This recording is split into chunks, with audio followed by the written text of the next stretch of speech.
Saya lihat ada sosok bermata satu, inisialnya ini A, dan dia nih akan menghancurkan Indonesia, akan menggulingkan Pak Prabowo, dan kita akan hancur, kacau balau. 98 akan terulang kembali, dan Pak Prabowo ini seperti akan jadi presiden terakhir di Indonesia. Alisnya udah naik satu belum?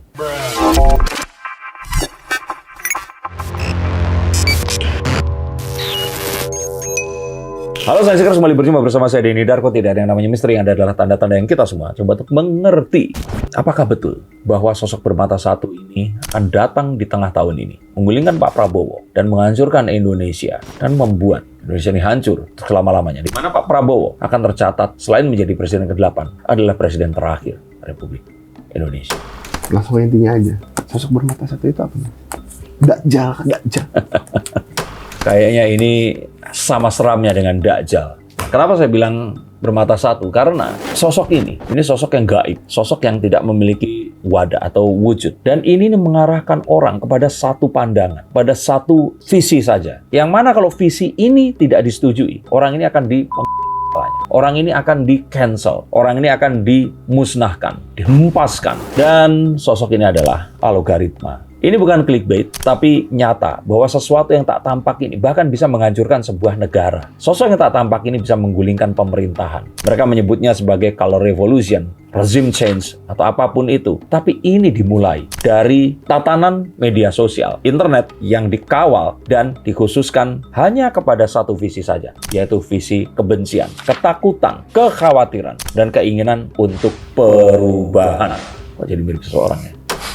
Nggak, tapi maksudnya apa ya bahasanya? Tapi kan algoritma ini sebenarnya juga nggak bisa dicegah gitu. Maksudnya bagaimana caranya untuk menghentikan itu, apalagi dengan penyebaran berita kebencian. Jadi saya bilang ini ya, sosok bermata satu, bukan yang satu loh yang begini.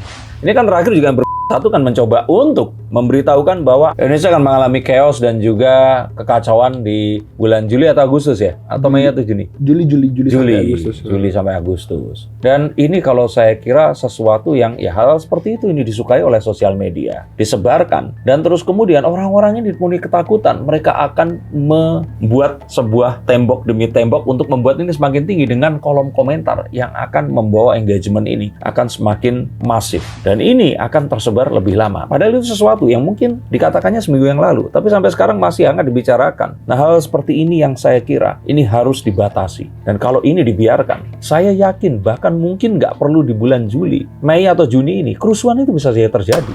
Mas, tapi kalau dia ngomong kayak gini dan menyebarkan ini sekelas mantan,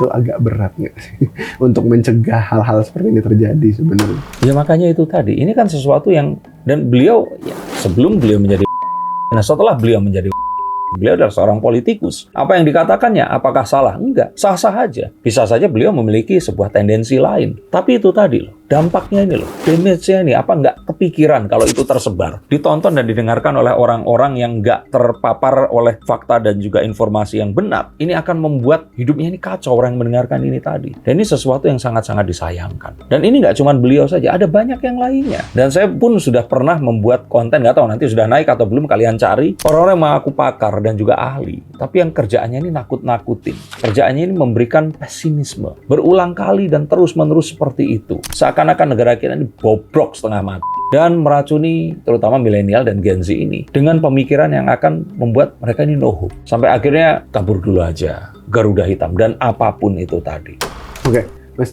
Tapi kalau kalau kita bilang untuk membatasi algoritma media sosial sendiri, apa enggak yang sebenarnya kalau kita bilang ini lebih baik memang bukan hanya algoritmanya nggak sih, tapi secara hukum memang harus dibuat. Jadi maksudnya bahkan ya kalau kita bilang sekelas mantan nggak ya?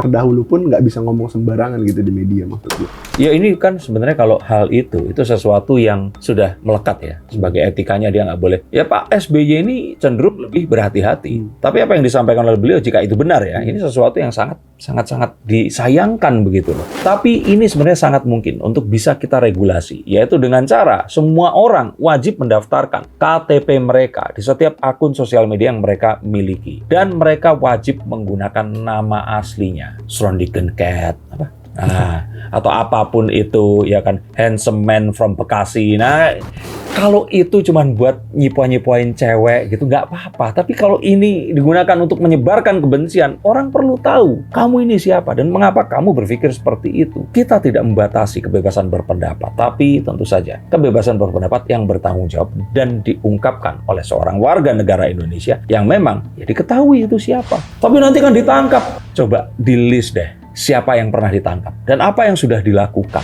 Tapi kan nanti disiram air keras. Ya kita menunggu. Ini oknum atau memang ini adalah pekerjaan dari pemerintah. Ini sesuatu yang juga saya harus pertanyakan. Atau kalau orang bilang apa false flag ya, yang mencoba untuk menghasut seseorang dengan cara melakukan tindak kejahatan yang seakan-akan ini pasti akan dilakukan oleh orang yang berkontroversial dengan kita ini. Tapi maksudku sendiri adalah ya kalaupun memang pada akhirnya algoritma ini nggak bisa dibatasi dan juga membuat kekacauan, apakah memang menurut Mas Denny Darko bisa sampai menggulingkan rezim? Maksudnya bisa sampai separah itu kah? Kalau revolution itu ada di mana-mana loh, dan terjadi hal seperti itu. Dan ini semua dilakukan sangat-sangat terstruktur.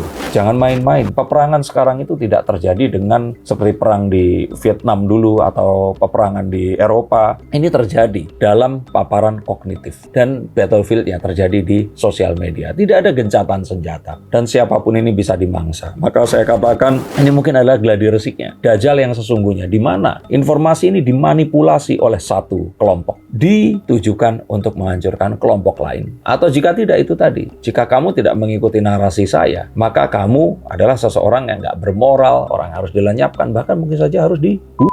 Dan ini sesuatu yang sangat wajar dilakukan dalam sebuah propaganda atau sebuah penghancuran satu negara atau satu establishment. Tapi kan sebenarnya yang masih banyak pertanyaan itu dari, apalagi terutama di kolom komentar di beberapa berita ya, kalau misalkan ini arahnya mungkin ke penggiringan atau mungkin algoritma yang disetting gitu untuk tujuan-tujuan tertentu termasuk menggulingkan seorang pemimpin negara gitu. Negara mana yang mencoba untuk menyerang Indonesia? Karena kita kan sejauh ini masih akur sama Amerika dan mencoba berdiplomasi ini dengan sesat negara-negara pikirnya. tetangga. Karena yang ingin menggulingkan itu tidak harus orang dari negara lain. Sesimpel mereka merasa nggak dapat proyek. Atau mereka kurang dengan proyek yang mereka miliki. Mereka want some more. Pengen lebih. Jadi, atau mungkin selama ini ditolak proyeknya terus ngambek. Akhirnya beroposisi. Ya kan? Memang ini akur sama cowok-cowok mantan pacarmu. Nah, ini kan sesuatu yang pasti ini satu yang natural terjadi. Dan saat seseorang, politisi ya, kita harus tahu. Ini mengatakan sesuatu, maka kita harus pertanyakan. Dia memiliki layer kebutuhan yang akan sangat banyak. Dan beliau dengan gampang mengatakan hal itu tadi. Kalau sampai chaos, beliau kan bilang, tuh kan, gue bilang juga apa. Kalau nggak chaos, untung gue udah peringatkan. Makanya kita semua akhirnya bisa menghindari itu. Kata. Lantas maksudnya apa yang bisa kita lakukan untuk menghindari kalau media sosialnya atau mungkin algoritmanya ini belum bisa dibatasi ya, maksudnya dari masyarakatnya ini harus apa sih? Gimana, saya juga bingung kadang-kadang ngelihat orang epic banget komennya begitu maksudnya. Ya, mau nggak mau pemerintah harus melakukan sebuah pembatasan yang tidak terlihat. Atau jika tidak, pemerintah harus membuat kementerian propaganda. Yang tugasnya di sini adalah menertibkan dan juga melawan hal itu tadi. Pemerintah udah punya buzzer, Mas. Tapi kan buzzernya nggak terarah. Dan kalaupun iya, saya pikir ini buzzer yang digerakkan juga oleh oknum, bukan pemerintah yang memang mengumpulkan itu tadi. Pemerintah hanya tahu orang-orang yang berpengaruh ini tadi, atau artis-artis ini tadi, dijadikan orang yang membawakan pesan dari pemerintah yang enggak. Mereka ini orang-orang sopan yang mereka peduli dengan karir dan juga citra mereka ini tadi. Untuk melawan orang-orang seperti ini, butuh orang-orang sesadis orang-orang itu tadi. Butuh orang-orang yang mau melakukan sesuatu yang sama, tapi demi negara, dan menutup jalan bagi orang-orang ini tadi. Dan mereka semua ini mungkin harus diperlakukan seperti anggota intelijen, nggak boleh ketahuan. Dan mereka yang tugasnya untuk meredam apapun yang mengarah kepada segregasi atau perpecahan yang mungkin saja akan bisa terjadi dengan penggulingan kekuasaan. Yang saya yakin ini sedang diarahkan ke sana. Makanya ini kita harus sangat waspada. Dan kita nggak mau ini semua terjadi. Saat peperangan, di mana Perang Dunia Ketiga ini gagal akhirnya terjadi, kita harusnya bisa mengambil momentum untuk bisa nyalip di tikungan. Dan kita bisa mempergunakan kesempatan yang ada. Oke, terakhir. Di mana saya lupa. Oh, pas pertemuan antara para wartawan dan Pak Prabowo, sebenarnya Pak Prabowo juga sempat ngomong gitu kayak, sebenarnya saya orang yang ngikutin media sosial gitu. Maksudnya dia bisa crawling informasi lebih cepat daripada orang lain lah, karena 24 jam kan media sosial dan media daring itu. Cuman di satu sisi lagi yang kita tahu gitu, untuk mengatasi algoritma dan juga cognitive war yang setelah terjadi ini, Pak Prabowo ini seolah-olah belum mengambil, atau mungkin kita nggak ngelihat ya, dia mengambil langkah tegas atau langkah-langkah tertentu. Akankah Pak Prabowo kalau membiarkan ini terus-menerus bisa menyelesaikan masa jabatannya sampai akhir masa jabatan nanti di 2029? Ya seharusnya kalau beliau bisa mengetahui, menindaklanjuti sebelum kekacauan lebih besar ini terjadi. Saya yakin beliau bisa, karena sebagian besar masyarakat, terutama di akar rumput, ini sebenarnya masih sangat berharap beliau ini bisa tetap memimpin. Dan saya pun ini sangat menyayangkan orang-orang yang masih memperkarakan Pak Prabowo. Beliau ini sudah menjadi presiden kita. Menganggap ini masih seperti masa pemilu di mana hal-hal seperti presiden masih mungkin akan bisa diganti atau apapun itu masih bisa dinegosiasi. Saya pikir ini sesuatu yang harus kita simpan. Kita tahu bahwa presiden kita adalah Prabowo dan wakilnya adalah Gibran, dan kita berikan kesempatan dulu untuk beliau ini menyelesaikan ini semua. Toh, jika kita mau membuka mata yang satunya lagi dengan lebih baik lagi, kita tahu hal positif yang sudah dilakukan oleh Pak Prabowo selama ini.